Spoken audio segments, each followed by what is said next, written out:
అబ్బో ఇక్కడ కేజీ చీరలు కొంటే అర కేజీ చీరలు ఫ్రీ అంట. మంగళ్య షాపింగ్ మాల్, కేజీల్లో సేల్, టన్నుల్లో ఆనందం. కొత్త బంగారు లోకం తర్వాత వచ్చింది నెక్స్ట్ బిల్లా. బిల్లా కాదన్న, గోపి గోదావరి పెద్ద వంశీ గారి దగ్గర నుంచి వచ్చింది కాల్. దానికి ఒక కథ ఉంది, బ్యాక్ స్టోరీ. మా 84లోనే ఇప్పుడు అన్వేషణ రిలీజ్ అయిందన్న. 86, 87 ఆ టైంలో మా చిన్నాన్నగారు బిఎల్ చేసేవారు ఇక్కడ ఆంధ్ర యూనివర్సిటీలో. ఈలోపు మా ఇంట్లో మాకు తెలిసిన ఒక ఆయన కువైట్ వెళ్ళి ఒక VCR ఇచ్చాడు మాకు. అక్కడ ఒక పైరసీ క్యాసెట్ తోటి మా బాబాయ్ తెచ్చాడు. ఏ సినిమా? అన్వేషణ వంశీ గారి. ఆ క్యాసెట్ పెట్టడం, చూడటం, భయపడిపోవటం, మళ్ళీ ఎవరినో కానీ చూడాలి, భయపడాలి. ఇప్పుడు చూడన్న ఆ సినిమా 84లో ఆ టెక్నాలజీ ఏంటి, ఆ గ్రిప్పింగ్ స్క్రీన్ ప్లే నాకు ఫేవరెట్ మూవీ అది. హీరో హీరోయిన్లు ఎంతో బాగుంటారు, మ్యూజిక్ అదిరిపోద్ది. సత్యనారాయణ గారి క్యారెక్టర్, వైవిజయ్ గారి క్యారెక్టర్, శరత్బాబు గారి క్యారెక్టర్. దాంట్లో అందరికీ చాలా ఫేవరెట్స్. తెలివిగా 3 క్యారెక్టర్లు ఇంటర్వ్యూ చేయాలన్న. మల్లికార్జునరావు గారు నడిచొస్తూ ఉంటారు. అసలు మా పులిరాజుల వంశంలో నేను పులిని చంపేటప్పుడు దాన్ని పెట్టి వచ్చి కుమా అని ఏడ్చింది, అందుకే వదిలేసానంట. ఇతని పేరు సంథింగ్, ఈ ఊరు సర్పంచ్, పులిని చంపానని చెప్తా ఉంటాడు. ఫ్రీజ్ కట్ చేస్తే వెనకాల నుంచి బావా అని ఆర్టిస్ట్ బాలాజీ గారు. యాదృచ్ఛికంగా చూడండి, వేళ పొద్దుట ఆయన కేబీఆర్ పార్క్ దగ్గర కలిసా. చాలాసేపు మాట్లాడుకున్నా.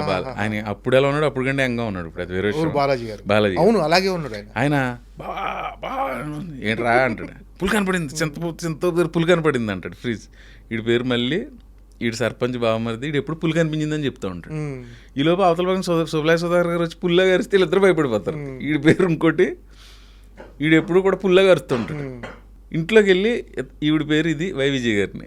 ఈవిడ ఎప్పుడు పులిబొమ్మలు కొడుతూ ఉంటుంది, అంటే ఫ్రేమ్ మీద దారంతో పులిబొమ్మ కొడుతుంటది. 4 క్యారెక్టర్ల ఇంట్రడక్షన్ 40 సెకండ్స్లో అయిపోద్ది.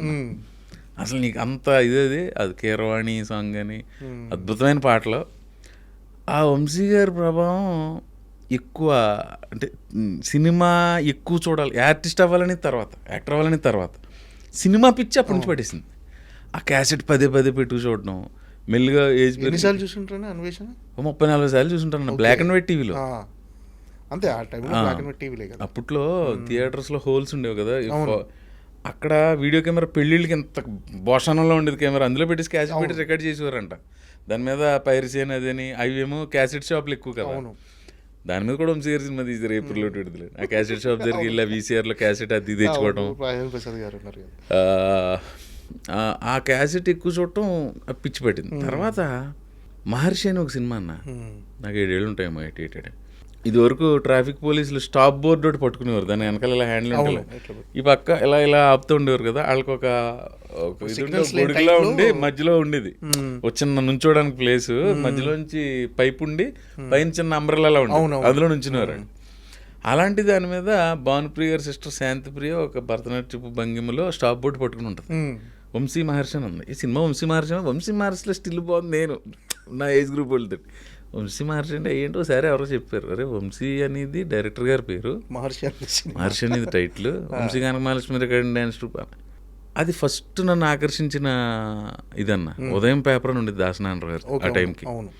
ఆ ఉదయం పేపర్లో ఇలా తిప్పితే వెనకాల బ్యాక్ పేజ్లో సినిమాలు, ఆ మహర్షి అని ఇది ఆ పోస్టర్ ఆకర్షించి అప్పటి నుంచి సినిమాల మీద చూడాలని వ్యామోహం పెరిగింది. తర్వాత కనకమహాలక్ష్మి రికార్డింగ్ డ్యాన్స్ ట్రూప్ అని ఒక సినిమా మా ఊరు పక్కన మోరియా పరిసర ప్రాంతాలు తీస్తే మా బాబాయ్ కూడా ఎవరు కూడా షూటింగ్ చూసా. అలా ముదురుతా వచ్చిందన్న. తర్వాత 91 అనుకున్నా బాగా గుర్తు, మైనర్ రాజా అని ఒక సినిమా షూటింగ్ అంతర్వేదిలో తీశారు. మంచి సాంగ్ ఉంటుంది, చెలియా చెంగల్వ పూల అని, ఎప్పుడైనా చూడు. ఊళ్ళో షూటింగ్ అంటే అదంటే ఇదేంటంటే, మా చిన్నాన్నగారు చెప్పాను కదా బిఎల్ చేశారని, ఆయన లాయర్ ప్రాక్టీస్ చేస్తున్నారు. వాళ్ళ మెజిస్ట్రేట్కి ఎవరికో రాజేంద్ర ప్రసాద్ గారు ఫ్రెండో బంధువు ఏదో ఆయన పట్టుకుని మా ఇంటికి భోజనానికి పిలిపించారు. అలా రాజేంద్ర ప్రసాద్ గారిని చూసారు దగ్గర నుంచి ఏంటో. ఇప్పుడు ఆయన తోటి యాక్ట్ చేస్తున్నా, అది 1-2 సార్లు చెప్తే అవునా ఎంతోమందికి ఇంటికి వెళ్ళినా గుర్తు ఉన్నదండి. అంతర్వేదిలో షూటింగ్ అది గుర్తుంది. సో అలా ముదురుతూ వచ్చిందన్న. సినిమా చూసిన సినిమాని ఎక్కువ సార్లు చూసేయటం, మళ్ళీ సెకండ్ రిలీజ్లు ఉండేవి, సెకండ్ రిలీజ్ వచ్చినప్పుడు చూసేయటం. ఆ సినిమా ఈ సినిమా లేదు, అందరి సినిమాలు చిన్న అన్నీ. కొన్ని ఎన్టీ రామారావు సినిమాలు కూడా వెనక్కి వెళ్ళి మేము సినిమా చూసి వయసు రాకముందు సినిమాలు ఉంటాయి కదా 81, అప్పుడు సినిమాలు మళ్ళీ చూసి అగ్గివీరుడు అగ్గి బరాట లాంటివి థియేటర్లో పడతా ఉండి పాత బ్లాక్ అండ్ వైట్ సినిమాలు కాంతారావు సినిమాలు రామారావు అవి కూడా చూసేవాళ్ళు. ఓకే. సినిమా అంటే వంశీ గారు ఫోన్ చేశారా మీకు? వంశీ గారు మర్చిపోయిన అక్కడికి వచ్చాను కదా. అలాంటి వంశీ గారు రెండో సినిమాకి నాకు కాల్ వస్తే ఎలా ఉంటుందన్న? సూపర్ కదా. అప్పుడు థ్రిల్ ఫీల్ అయ్యాను. ఇందాక అలా తేలిపోయావా అప్పుడు ఫీల్ అయ్యాను. అనుకున్నా వెళ్ళాను. సార్ నమస్తే సార్. నమస్కారం. అన్వేషణ సినిమా 30 సార్లు చూశాను సార్. ఆపరేటర్ ఫ్రెండా నీకు అన్నాడు. అంటే థియేటర్లో ఆపరేటర్ ఫ్రెండ్ అయితే అరే నువ్వు వెళ్ళి కూర్చో అంటాడు కదా ఫ్రీగాను. నేను ఓకే ఆపరేటర్ ఫ్రెండా నీకు అన్నాడు ఫస్ట్. ఆ తర్వాత అందులో హీరో వేణు గారు, ఆయన పక్కన 4 కుర్రాళ్ళు ఉంటే అందులో క్యారెక్టర్ చేశా. ఆయనతోటి ఆ వ్యామోహం తీరింది. ఆయనతో చేయాలి. తర్వాత రైడ్ సినిమా అన్న నాని తనీష్ది. తర్వాత బిల్లా. ఓకే. అంటే బిల్లా అనేది కూడా అంటే ప్రభాస్ చిన్నదేగా చిన్న రోలే, బట్ ప్రభాస్ సినిమాలో ఆయనతోట చేసిన సినిమా తోటి మళ్ళీ కుదరలే ఏంటో. ఓకే. రాజాసాబులో ట్రై చేయలేదా? రాజాసాబులో అడగలేదా? రాజాసాబులో అడిగా. మారుతి గారిని ఎందుకు అడగ? మారుతి గారు మాకు లేదు ఎందుకో అది అందులో ఏం దొరకలేదు. అంటే బిల్లాలో మీకు ప్రభాస్కి ఏమైనా కాంబినేషన్ సీన్లు ఉన్నాయా? కాంబినేషన్ సీన్ ఉంటుంది. కాంబినేషన్ సీన్ ఎలా అనిపించింది ప్రభాస్ గారితో అప్పట్లో యాక్ట్ చేయడం? అప్పటికి ప్రభాస్ గారి గురించి ఇప్పుడు నేను కొత్తగా చెప్తే అంత ఇన్ని కోట్ల మందికి ఇండియా బయటగా డార్లింగ్ అయినా మీరు యాక్ట్ చేయడం 4వ సినిమాకు 5వ సినిమాకు చేసే వచ్చింది. నాకు కొంచెం ఆయన సునీల్ ఒకసారి ఏదో షూటింగ్లో ఉంటే ప్రభాస్ గారితో మాడాలంటే ఒకసారి ఫోన్ ఇచ్చాడు. అలా రిసీవింగ్ బాగుంటుంది అన్న ప్రభాస్ గారు. అది ఇంకా ఆయన గురించి మాట్లాడలేదు. మామూలుగా అతనితో లంచ్లో కూర్చున్న డిన్నర్ అది వేరుగా. ప్రపంచంలో ఎన్ని రకాల ప్రపంచంలో అన్ని ఫుడ్లు పెట్టేసి ఎన్ని అవైలబిలిటీ ఉంటే అన్ని రకాలు అదొక రకమైన చాలా బాగా మాట్లాడతాడు ఆయన అందరితో. అది అంటే ఈ సినిమా ప్రభాస్ గారి ఫుడ్ కంటిన్యూస్గా 15 రోజులు తింటే స్టంట్లు ఏం చేసుకుంటున్నాం. అబ్బా ఇంకా అసలు ఆ ఫుడ్ అది వెరైటీ ఫుడ్స్ ఉంటాయి. అంటే మీరు అంటే ఈ కొత్త బంగారు లోకం సినిమా తర్వాత మీరు అన్నట్టుగా అవకాశాలు ఏమైనా వెయిట్ చేశారా? వెంటనే చాలా ఆఫర్లు వచ్చేసాయి. 2008 కదన్నా 9లో ఆ 3-4 సినిమాలే చేశా. 10 నుంచి సంవత్సరానికి 10-12 సినిమా మూవీస్ చేసుకుంటా. అంటే ఆఫర్లు బిజీ అయిపోయారా కొత్త బంగారు లోకం? కొంత నాకు ఇక్కడ అవగాహన లేకపోవడం, నేను తిరిగేది అది నేను కొంచెం అంటే మీరు కొంచెం మొహమాటస్తులు అనుకుంటానా అసలు ఎవరిని అంటే ఆ కమ్యూనికేషన్ అంటే వెళ్ళి నీ తోటి భవిష్యత్తులో అవసరం వస్తుందని నేను ఫ్రెండ్షిప్ చేయను. అది నువ్వు మామూలుగానే ఫ్రెండ్, నీ తోటి అవసరం వస్తే అడుగుతా. నీకు అవసరం వచ్చినప్పుడు నేను వచ్చి అక్కడ చేసి పెడతా. బట్ నీ తోటి భవిష్యత్తులో అవసరం వస్తుందని మటుకు ఫ్రెండ్షిప్ చేయలేను. అలా పెంచలేదు, నేను అలా పెరగలేదు, అలాంటి కుటుంబ నేపథ్యం నుంచి కూడా రాలేదు. అంటే మీరు అంటే మీ కెరీర్కి టర్నింగ్ పాయింట్ అని సినిమా ఏదనుకుంటున్నారా?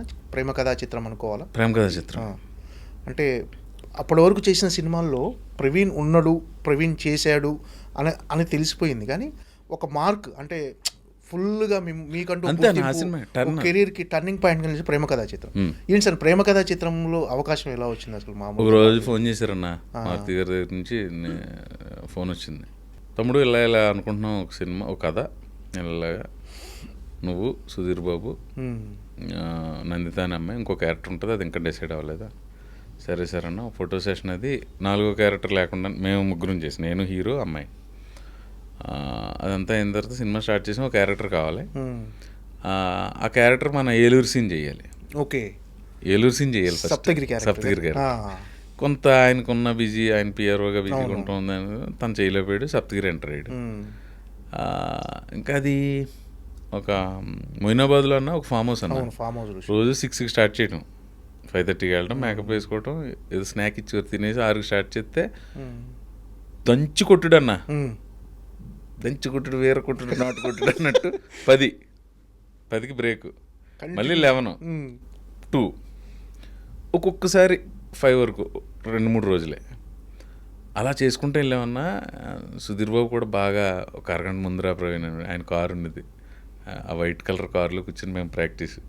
ఇంక మా సప్తగిరి అయితే ఇంకా ఆడి దబిడి ఆడు ఎక్కువ రకంగా చేసేవాడు, ఆడిని అడ్జస్ట్ చేసుకుంటూ అలా వెళ్ళాం.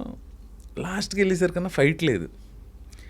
రోజు నేనే అన్నా, సార్ ఆ విలన్స్ ఉన్నారు కదా ముగ్గురు, హీరో కొట్టినట్టు పెడితే చిన్న భోజనం తర్వాత మజ్జిగ లేకుండా భోజనం వేసినట్టు ఉంటుందేమో, ఫైట్ ఉంటే బాగుంటుంది అంటే అవునా అని ప్రొడ్యూసర్ తోటి మాట్లాడాను. ఒక 2 days ఫుల్ నైట్లు ఫైట్ తీశారు. ఫస్ట్లో మధ్యలో కొన్ని మారుతిగారు కదా, మార్పులు చేసుకుంటూ రైటింగ్ కూడా ఇంప్రూవ్ అవుతుంది మమ్మల్ని ఏదైనా చేసుకోమని. అలాగా అది ఎందుకో వెరీ ఫస్ట్ డే నుంచి ఒక్కరోజు కూడా దాని మీద నెగిటివ్ థాట్ కానీ ఏదో కష్టపడిన ఫీలింగ్ కానీ లేదన్న. యాక్చువల్లీ ఎక్కువ కష్టపడి చేసాం, చాలా తక్కువ రోజులు అన్న సినిమా అది. ఆయన ఒక గంట మిగిలిందంటే ఏదో తీసి దాన్ని ఒక సాంగ్ చేసాడు ఆయన. ఎప్పుడైనా టైం మిగులుతుంది కదా, మీరు అలా వెళ్ళండి, ఆ తోటలో నడుచుకుంటారండి, మీ ఇద్దరు ఇది మీరు ఇద్దరు చేయండి ఏదో చెప్పేసి ఆడుతూ పాడుతూ అయిపోయింది సినిమా అంతా. ఒక సాంగ్ చేసాడు అన్న దాన్ని ఆయన. మాంటేజ్లు ఇచ్చేసి ఒక ట్యూన్ చేయించేసి సాంగ్ చేయించాడు. నీతో ఈ లోకం అని ఉంటుంది సాంగ్. ఆ సాంగ్ వాళ్ళు ఎప్పుడు తీసారో మాకు తెలియదు, అసలు మీరు యాక్ట్ చేసినట్టుగా మీకు తెలియదు. అది ఎందుకు చేయించారో ఏదో సీన్ అనుకునేవాళ్ళు. అంత మ్యాజిక్. ఇంక రిజల్ట్ కూడా దానికి తగ్గట్టుగా వచ్చింది. అదే యూటర్న్ ప్రేమ కథా చిత్రం.